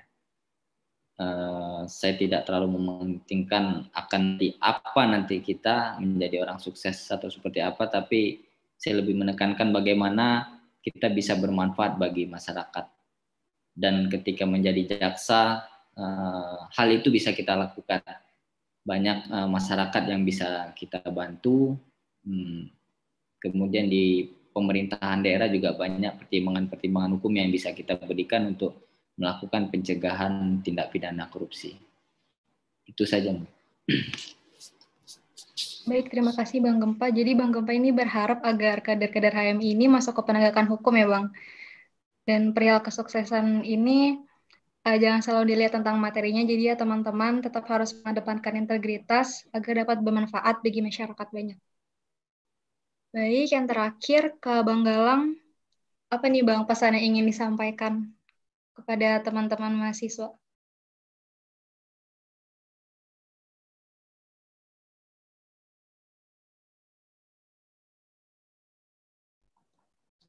Belum terdengar, Bang? Mohon maaf. Oke. Ya, sudah. Bagi teman-teman yang sekarang masih di HMI dan sedang berproses, saya kira kita silahkan berproses dengan baik. Saya kira itu menjadi hal yang sangat penting. Saya tidak tahu pasti dinamika HMI yang ada pada saat ini, ya, apakah masih sama atau berbeda dengan di zaman saya waktu dahulu. Tapi saya selalu mengatakan, bagi saya, kalau misalnya dikaitkan dengan bagaimana peran kita nantinya dalam pembangunan hukum, itu berkaitan dengan bagaimana tradisi kita dalam mempelajari ilmu hukum itu sendiri. Saya selalu mengatakan kita itu harus stay foolish and stay hungry gitu ya. Jadi saya kira, saya tidak tahu pasti ya bagaimana sekarang, tapi saya kira itu masih ada gitu, tradisi-tradisi itu. Di HMI kita selalu berdialektik dengan tajam. Di HMI itu kita selalu dihadapkan pada pilihan etik. Di satu sisi kita harus membahagiakan orang tua dengan indeks prestasi cum laude misalnya, tapi di satu sisi kita juga harus mampu mengakomodasi peran-peran kita terhadap masyarakat misalnya. Itu pilihan etik, hampir semuanya benar. Ya, tapi di satu sisi kita harus memilih salah satu. Ya, bagaimana kita menyikapi itu? Saya kira itu penting bagi kita melatih hal-hal seperti itu dengan berproses di HMI. Karena seringkali nanti, ya, ketika kita sudah berkarir di bidang profesional, kita akan menghadapi hal-hal yang demikian. Ya. Ketika besok belajar, tapi di satu sisi besok ada agenda demonstrasi misalnya. Ketika besok ujian, ya kan, ada agenda demonstrasi. Pilihan etik yang mana yang harus kita pilih? Saya tidak mengatakan salah satu salah dan yang salah satu benar. Bagi saya semuanya benar, tapi bagaimana diri kita itu memperjuangkan itu dengan baik. Ya. Dan kenapa kita harus selalu belajar? Karena saya mau bilang ya, di era sekarang itu perkembangan cukup cepat sekali saya kira. Seorang profesor dari Oxford University, Richard Seskin itu pernah mengatakan begini, kita sekarang sudah datang di era yang baru di mana hukum itu bershifting, bergeser pada hukum yang berbasis 4.0 misalnya. Ini kan isu yang cukup strategis. Selama ini kita melihat isu hukum itu ya hanya itu saja, substansi dan struktur budaya. Tapi apakah kita siap gitu misalnya dengan isu yang diangkat Richard bahwa pada jangka waktu 5 tahun sampai 10 tahun ke depan itu nanti akan muncul satu teknologi atau artificial intelligence misalnya, seperti aplikasi yang khusus mampu untuk menganalisis kasus-kasus hukum, sehingga orang itu kalau punya masalah hukum cukup dia menceritakan kepada handphone saja dan menulis di aplikasi, mesin sudah mampu untuk menganalisis itu dengan baik. Itu kan satu isu yang sangat menarik ya. Dengan menggunakan pendekatan-pendekatan tadi, teknologi yang sangat, bagi sebagian orang itu seperti hal yang sangat utopis gitu. Karena kebudayaan dunia hukum yang konvensional pada saat ini. Tapi kan itu suatu hal yang baru dan mungkin kita akan mencapai titik itu. Dulu kita tidak pernah membayangkan bahwa sekarang itu di pengadilan ada namanya e-litigation gitu. Tapi sekarang terbukti karena gara-gara pandemi, perubahan judicial proses di pengadilan itu terasa sekali. Sekarang itu kita lihat di pengadilan-pengadilan termasuk Bang Gempa, kalau sidang pidana misalnya itu kan pasti pakai telekonferensi seperti itu. Jadi bagaimana peran-peran kita sebagai alumni HMI nantinya untuk memberikan sumbangsih dalam pembangunan hukum, ya kita harus terus mengupgrade perkembangan ilmu kita terhadap dunia hukum, dan itu sangat penting sekali saya kira kalau kita lihat ke depan. Dan memang eranya ya memang tidak bisa terniscayakan lagi. Kita hidup di era yang serba cepat pada saat ini, termasuk teman-teman semua yang ada pada saat ini lahir di era ini, yang mana barangkali saya katakan tadi kita perlulah menyiapkan diri untuk membangun basis-basis keilmuan yang tepat untuk mengembangkan pembangunan hukum di negara kita. Saya kira itu. Baik, terima kasih Bang Galang. Jadi Bang Galang, menurut Bang Galang nih, kita harus tetap stay foolish and stay hungry ya Bang, agar terus belajar. Iya. Karena perkembangan era hukum berlangsung dengan sangat cepat dan harus bijak memilih ketika dihadapkan oleh lebih dari satu pilihan. Baik, terima kasih Bang Alan, Bang Galang, dan Bang Gempa. Jadi talk show ini sudah selesai dan sekarang kita akan masuk ke sesi tanya-jawab. Diharapkan kepada peserta yang ingin bertanya menggunakan fitur raise hand yang terdapat di aplikasi Zoom. Dipersilahkan kepada peserta yang ingin bertanya.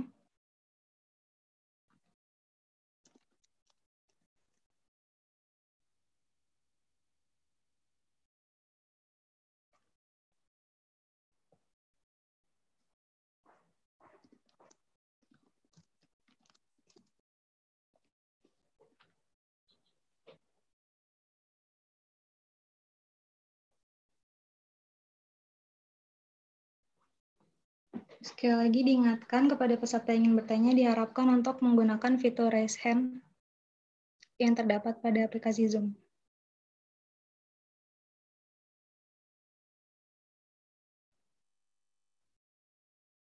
Izin pertanyaan bentar, Dok. Kita mulai ya. Oh ya, silahkan Deni Pratama. Oh iya. Assalamualaikum warahmatullahi wabarakatuh. Perkenalkan, nama saya Doni Pratama Siregar dari Fakultas Hukum Undip. Ingin bertanya, saya kan sudah sampaikan ya bagaimana kanda-kanda semua yang masuk di HMI, berproses di HMI. Yang ingin saya tanyakan adalah, gimana sih pandangan kanda-kanda semua nih tentang perkembangan HMI dari masanya kanda masih kuliah sampai sekarang gitu yang kanda ikutin gitu. Saya kira itu, terima kasih, Moderator. Baik, terima kasih Doni Pratama. Ini pertanyaannya ditunjukkan ke siapa ya? Mungkin singkat aja boleh tiga-tiganya, karena kan sama-sama HMI juga tiga-tiganya gitu. Oke, terima kasih. Mungkin bisa mulai dijawab dari Bang Alan nih, perkembangan HMI gimana nih Bang, menurut Bang Alan? Ya, terima kasih. Waalaikumsalam warahmatullahi wabarakatuh, Pak Doni. Saya ini ada yang saya senang dari perkembangan HMI, ada yang saya rasa mungkin bisa lebih oke lagi gitu. Dari zaman saya masih mahasiswa aktif di HMI, ada kecenderungan HMI itu karena HMI itu memberikan identitas gitu ya. HMI itu memberikan identitas bagi kita yang ada di dalamnya. Begitu juga mahasiswa-mahasiswa lain yang punya organisasi lain, yang punya baju lain, yang punya identitas lain. Kadang-kadang di waktu-waktu HMI menjadi satu menjadi satu organisasi yang agak mirip jadi parpol gitu kalau di kampus. Jadi kita pasti ketua senatnya anak HMI ya. Terus nanti ketua lembaga ini anak HMI, ini ketua ini. Terus nanti panitia ini yang megang HMI ini. Saya nggak bilang itu jelek, tetapi jangan berhenti di situ. Kemudian kita kadang-kadang berhenti di, ya udah nih, ini semua udah jabatan strategis di kampus, udah HMI, terus kita happy. Akhirnya kita lupa untuk melihat substansinya. Kenapa sih kita pengen teman-teman HMI yang maju? Oh, karena kalau misalnya teman-teman HMI yang maju, maka kajiannya itu yang paling oke. Oh, kalau misalnya teman-teman HMI yang maju, itu berarti integritasnya paling bagus. Oh, kalau kepanitiaan itu yang megang HMI, berarti pertanggungjawabannya itu, akuntabilitas itu paling tinggi. Dan hal-hal seperti itu yang kadang-kadang tuh lupa gitu. Jadi kita berhentinya di jadi saya sebagai udah jadi alumni di HMI, di kampus di FAUI juga, obrolan yang sering nyampe ke alumni adalah, tolong dong bang, ini mau maju nih bang, maju jabatan ini, tolong dibantu segala macam gitu. Tapi kita nggak banyak untuk bicara mengenai bang, ini ya, setelah BEM-nya ini HMI, apa nih kita bisa berdayakan? Terus apa itu? Jadi kita belum banyak bicara mengenai substansi pemberdayaan umat yang kita bisa lakukan.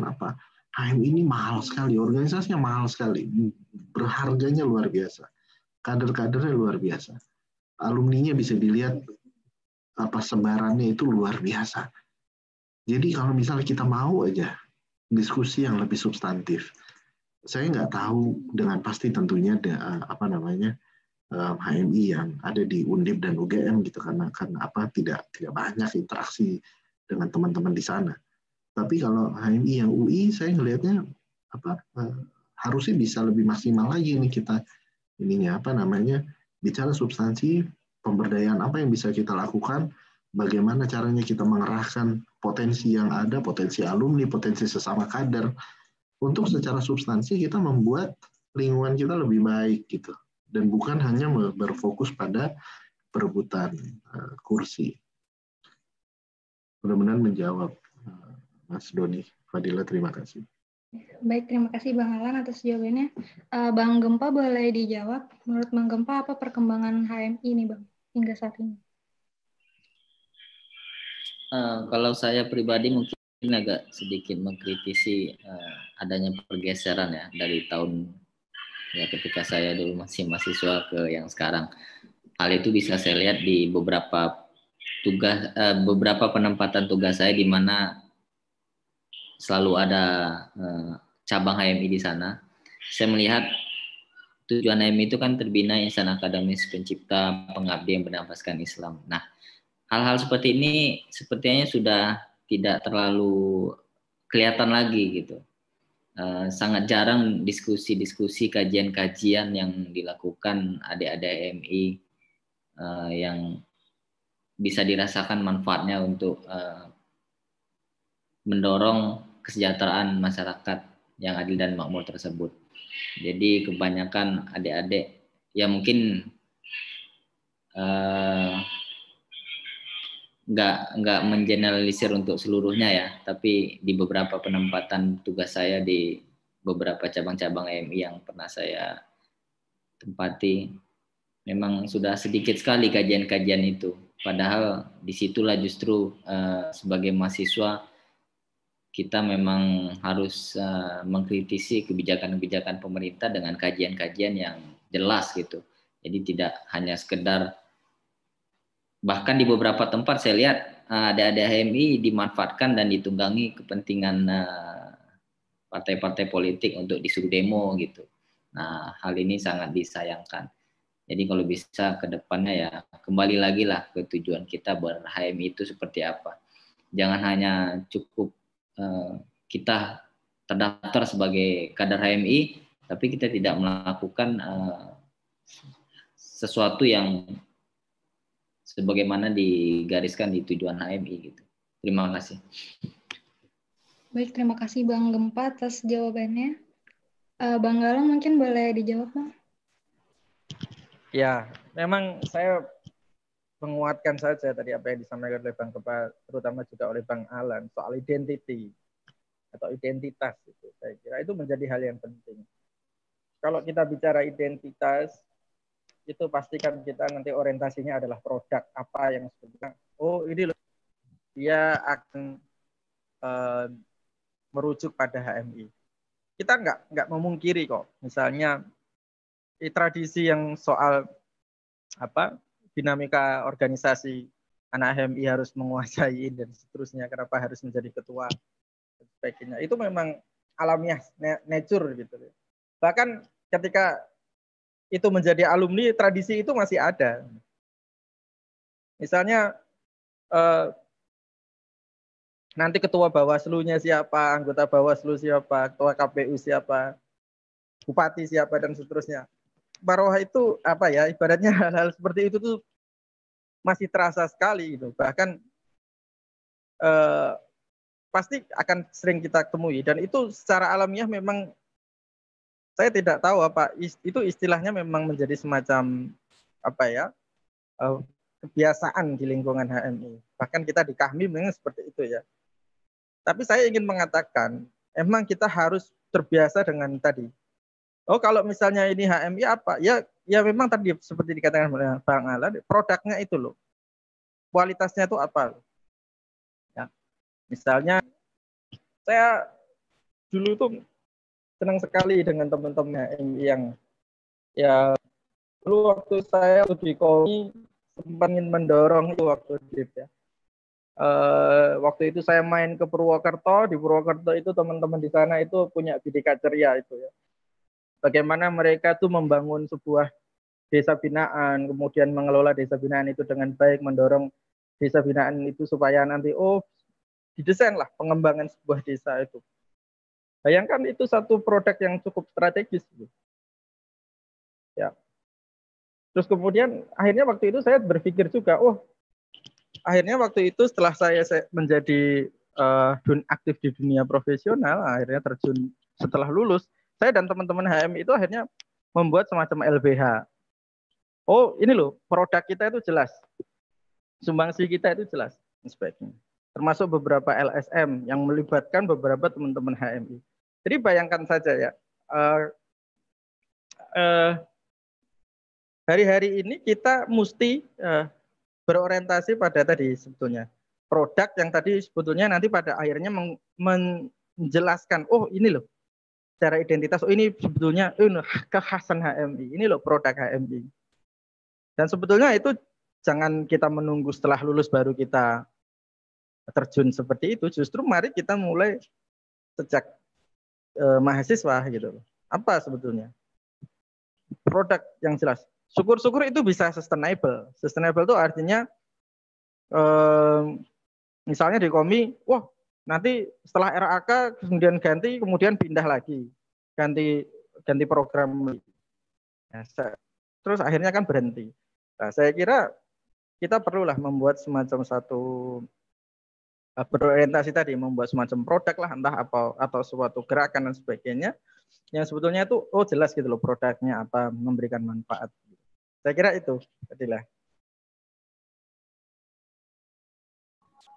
Oke, Bang Galang, terima kasih. Jadi pada saat berprofesi itu tetaplah memegang nilai-nilai Islam ya Bang, karena semua menjadi dasar dan sangat penting untuk menjalankan profesi Abang Galang, Bang Alan, dan juga Bang Gempa. Dengan tidak pernah berhenti menjadi orang Islam selama menjalankan profesi dan maksimal di dalam bidang kita tekuni, semakin banyak kader-kader HMI yang memiliki moral integritas. Selain itu, dipersilakan kepada penanya terakhir, Rasendra Hafiz. Dipersilakan untuk on mic dan bertanya langsung. Assalamualaikum warahmatullahi wabarakatuh. Baik, terima kasih moderator atas pertanyaannya. Mungkin saya ingin bertanya kepada Bang Alan.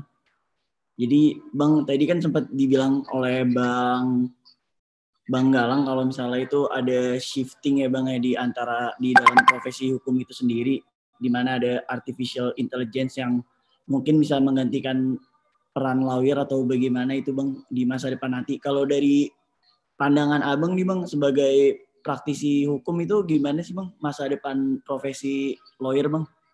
Dan apa sih Bang yang harus disiapkan Bang? Mungkin itu Bang pertanyaannya. Terima kasih Bang Alan. Oke, jadi ini pertanyaan ditunjukkan kepada Bang Alan. Bang Alan dipersilahkan untuk menjawab pertanyaannya dari Rasendra Hafiz. Terima kasih, Rasendra. Ya, jadi sebenarnya udah disentuh cukup banyak dengan pemaparannya Bang Galang tadi. Jadi orang yang itu peka perubahan. Saya baca lihat pidatonya. Kalau saya nggak salah, CEO-nya Nokia kalau nggak salah ya. Jadi dia di saat dimana mereka harus menyatakan bahwa divisi telepon selulernya itu dibubarkan. Dia bilang bahwa we've done nothing wrong. Nggak ada kesalahan yang kita buat sampai kita di titik ini. Kalau teman-teman, saya nggak tahu di zaman saya kuliah, selesai kuliah gitu, di awal-awal saya kerja, itu semua, ya mungkin 90% orang handphonenya itu Nokia. Jadi bayangkan betapa kuatnya perusahaan itu pada waktu itu gitu ya. Tapi akhirnya yang dibilang sama si CEO-nya itu adalah kita nggak salah. Kita simply gagal menyadari bahwa dunia berubah dan kita terlambat untuk berubah. Nah, lawyer juga begitu gitu. Jangan sampai kita begitu nyamannya dengan pengetahuan yang kita punya, terus kita lupa. Jadi beberapa waktu yang lalu ya, 2 atau 3 tahun yang lalu itu keluar OSS, online single submission untuk pengajuan izin berusaha. Gitu ya. Efeknya apa? Banyak sekali penyederhanaan perizinan yang tadinya diperlukan enggak, terus tadinya kita perlu ngeteng ke berbagai instansi, jadinya enggak perlu. Akhirnya apa? Efek dari jasa lawyer corporate gitu ya di bidang perizinan untuk membantu semakin menjadi tidak relevan di beberapa bidang. Pengajuan izin sudah tidak bisa lagi. Dulu misalnya ngajuin pakai surat kuasa. Jadi kantor hukum yang mengajukan izin pakai surat kuasa, kemudian menjadi pihak yang pemohon izin yang bersangkutan ke instansi yang bersangkutan. Itu udah nggak lagi karena udah ada PTSP, pelayanan terpadu satu pintu di berbagai instansi, semua online.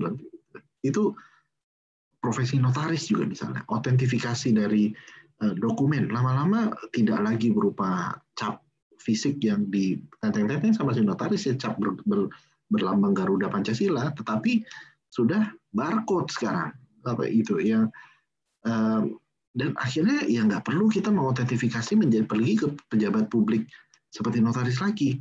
Yang penting kita udah dapat barcode yang bisa memverify secara elektronik bahwa dokumen ini adalah otentik. Nah, jadi kuncinya sih saya rasa jangan abai gitu, jangan Bang Alang tadi udah bilang gitu ya, stay hungry, stay foolish gitu. Sehingga kita tidak abai untuk selalu baca untuk apa. Kalau misalnya satu perkembangan itu bisa kita antisipasi, kita kemudian bisa bergerak ke arah yang benar gitu ya. Jadi kita tahu bahwa saya punya keahlian untuk di bidang perizinan. Tapi kemudian kita lihat ini perizinan makin lama makin simpel. Semua orang bisa melakukannya. Dulu orang akan bergantung pada saya karena perizinan itu rumit. Butuh pemahaman hukum lintas instansi yang bisa kemudian mempermudah pengajuan izin itu. Tapi kemudian oleh pemerintah, satu tatanan norma yang rumit itu dirubah. Nah, ya udah nggak relevan lagi kebutuhan keahliannya saya. Kalau itu bisa dilihat, misalnya kita baca koran, arah regulasi kemana, penyederhanaan apa segala macam, kemudian kita sadar, Ya kemudian kita cari, oke, saya nggak bisa nih bergantung lagi sama skill perizinan ini, saya harus cari yang lain. Begitu itu jadi mungkin untuk gambaran itu kita lihat gitu, kita rajin lihat berita, kita rajin berdiskusi, kita pengen tahu apa sih, misalnya sekarang orang lagi ribut di Omnibus Law, apa sih penyederhanaan yang ada di dalam Omnibus Law? Apa kemudian yang menjadi tidak relevan lagi di dalam Omnibus Law? Apa yang kemudian ini untuk kemudian kita oh ya udah jangan telat bergerak gitu, karena hukum itu bergerak hidup dia di tengah masyarakat. Masyarakat itu dinamis, tidak pernah, dan hukum itu selalu mengikuti perkembangan masyarakat. Jadi kalau misalnya kita sebagai praktisi hukum, ahli hukum itu gagal untuk mengantisipasi perubahan, ya ketinggalan, dan begitu ketinggalan efeknya bisa kayak Nokia. Mungkin itu.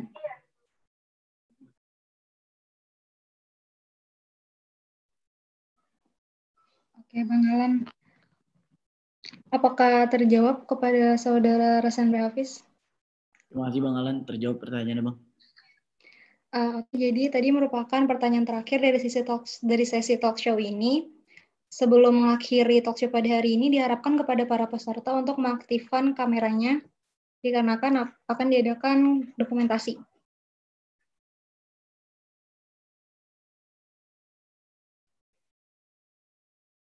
Sekali lagi diharapkan kepada para peserta untuk mengaktifkan kameranya. Masih ditunggu ya.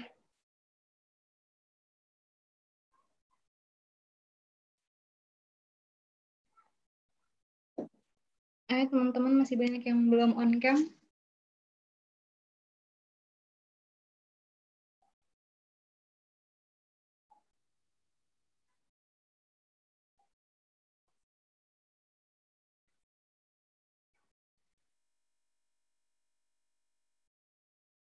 Masih ada 19 lagi yang belum on cam. Baik.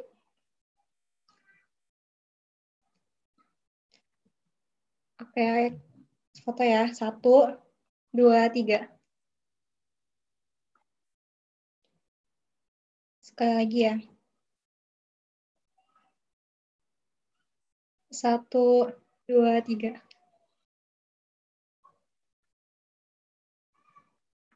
Terima kasih semuanya atas partisipasinya pada hari ini. Terima kasih Bang Alan, Bang Galang, dan juga Bang Gempa atas kesempatannya telah bersedia menjadi pembicara. Terima kasih juga kepada panitia HMI yang sudah membuat talk show pada hari ini. Terima kasih. Salam Bang Alan, Bang Gempa. Ya. Terima kasih Bang Galang, Bang Gempa, sehat selalu. Sehat selalu, sukses untuk kita semua ya. Assalamualaikum warahmatullahi wabarakatuh. Waalaikumsalam warahmatullahi wabarakatuh. Baik, saya akhiri sesi talk show pada hari ini. Saya Fadila pamit undur diri. Wassalamualaikum, shalom, Om Sati Santi Om, Namo Buddhaya, dan salam kebajikan bagi kita semua. Selamat sore dan sampai berjumpa.